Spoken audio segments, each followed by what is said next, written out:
it going, everyone? Tim here, TRD Adventures.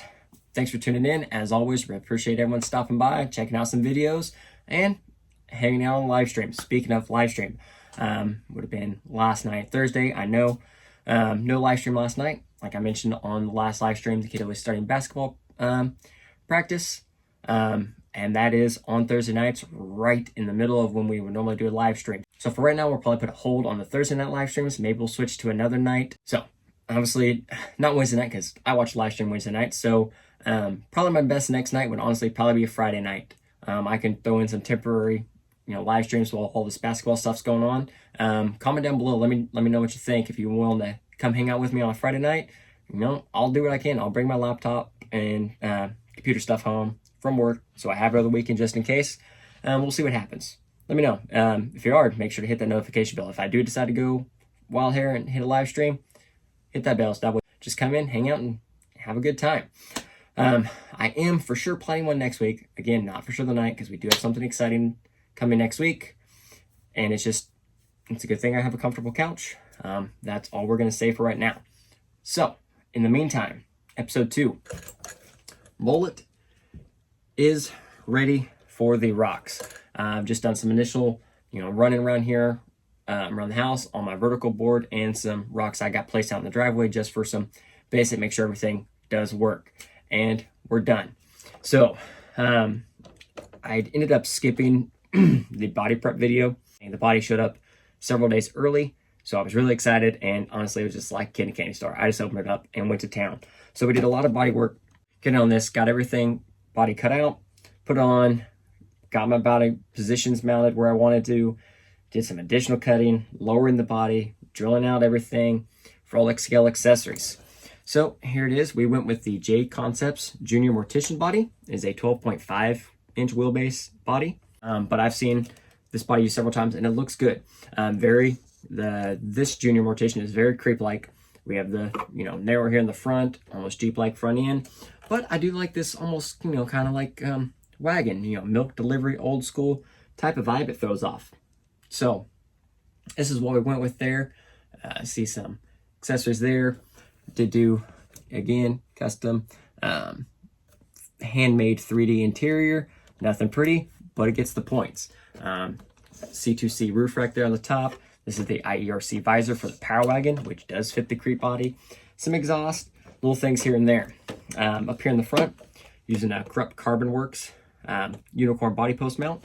And here in the rear, I'm using 2 G-Speed body post mounts, bolted to the sides and angled with some body posts coming through. Overall, it came out really, really well. Really digging it. I like the color and everything.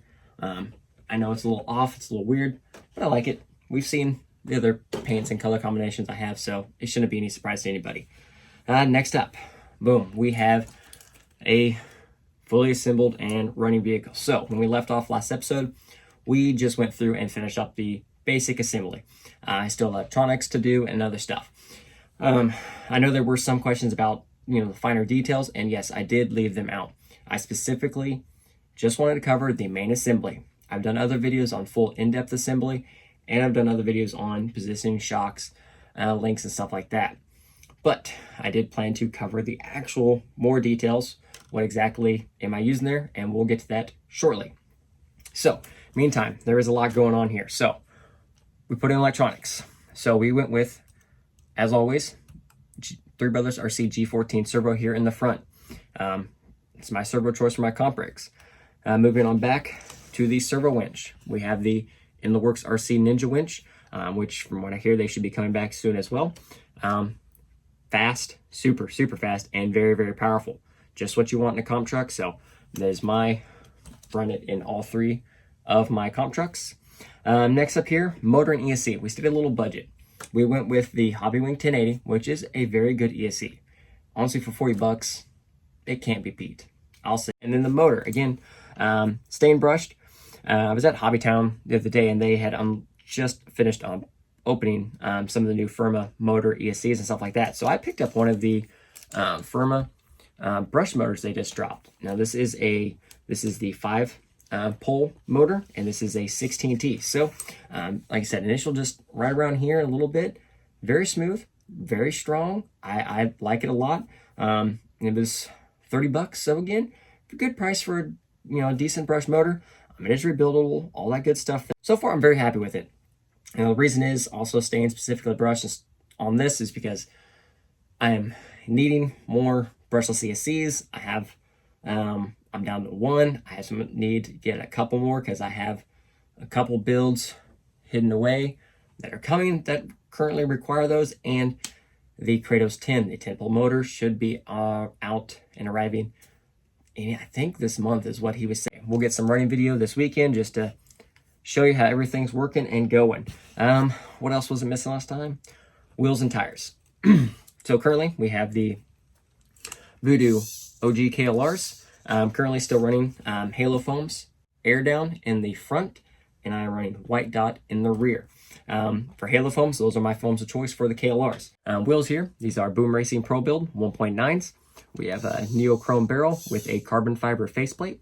I guess I do only have 4 screws in it currently. One, because I do plan on changing out with some anti-foams, and also I ordered different carbon fiber faceplates.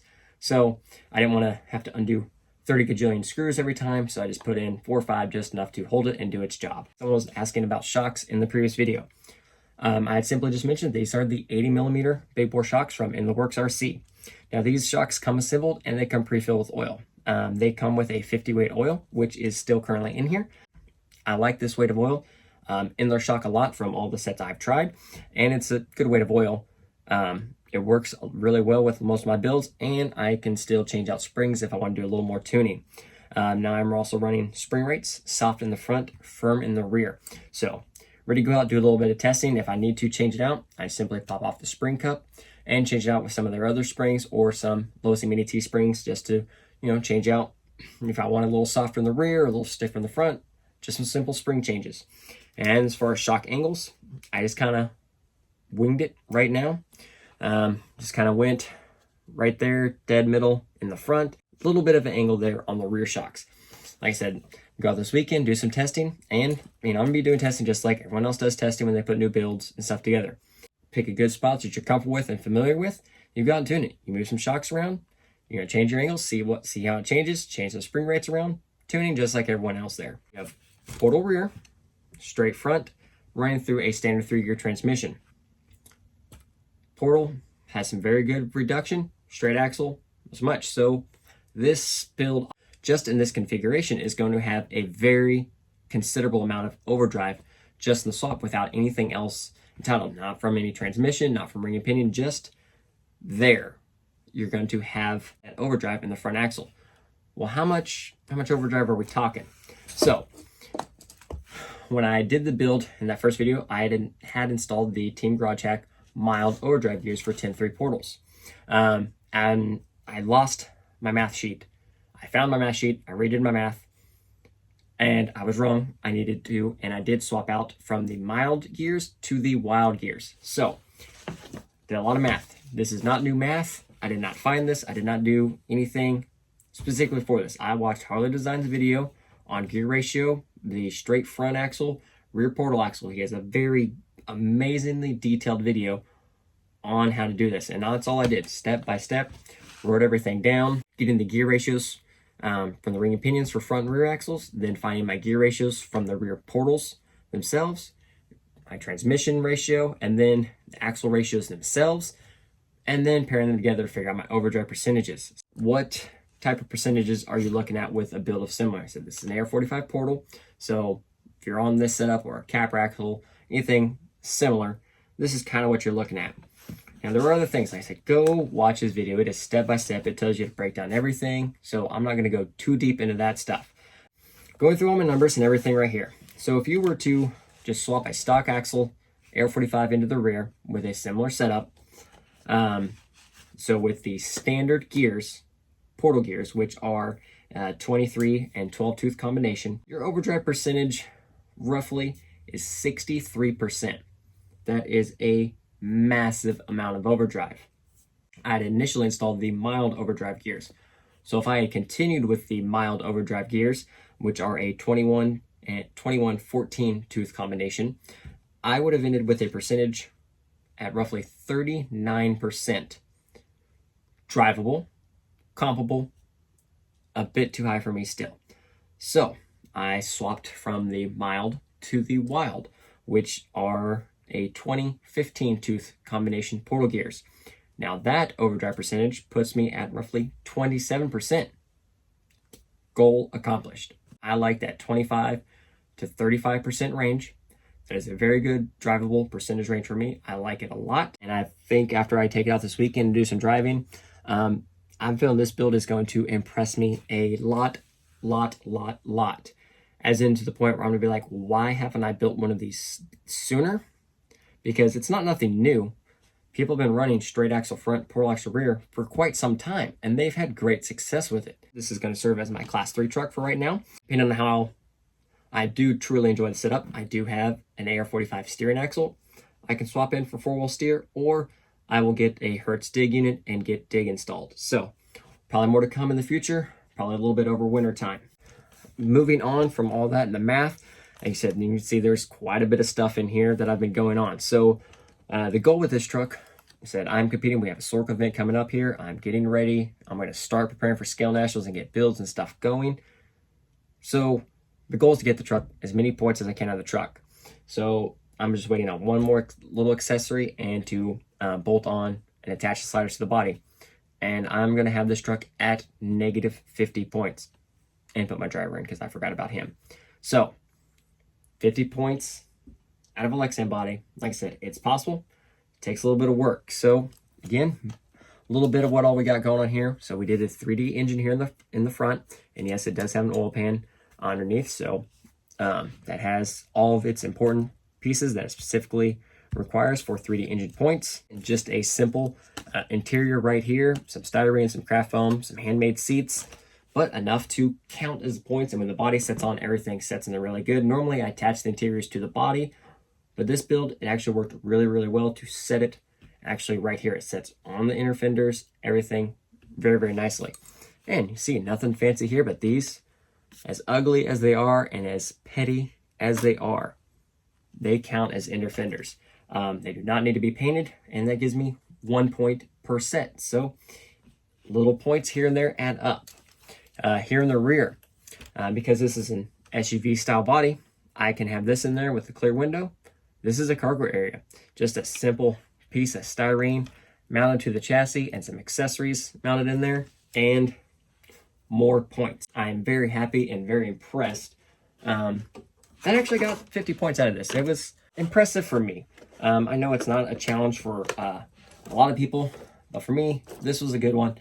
And it ended up being a little bit easier than I thought it was going to be. So I'm very excited just overall the way this build's coming out. We are ready to get it out, get it on the rocks, do some major testing and driving, because I said this is an entirely new truck. I've done some drastic changes there on the class 2, so I need to do some major driving. Our local, I'd say our local comp, but our local comp turned big comp. We have drivers coming from 8 hours away down to compete. Some other fellow team drivers on in the works are coming down for me to help show some support. We have some other awesome, great drivers coming from down south, from Arkansas, Texas, Oklahoma. So our little local comp turned into a pretty decent sized Midwest deal. And not gonna lie, I'm a little nervous about making sure everything runs smoothly, but we have a great local group here, so we're gonna get it all handled, and we're gonna just hit it as best we can and keep everything going. We did get the tuning rods in for the anti-foams, so we'll be going over those. Another build got shelved since something else came out and just happens to be headed this way. Like I said, part of building and doing this stuff, one very important thing is having a comfortable couch. In the meantime, we're gonna wrap this one up. Like I said, comment down below if you guys are feeling a Friday night live stream or anything like that. Let me know. I'll see what I can do. Hit the like button, subscribe to the channel down below if you enjoyed the video, hit the notification bell, just to make sure in case I go live, you know too. And as always, everyone have a great one, keep building, and crawl on.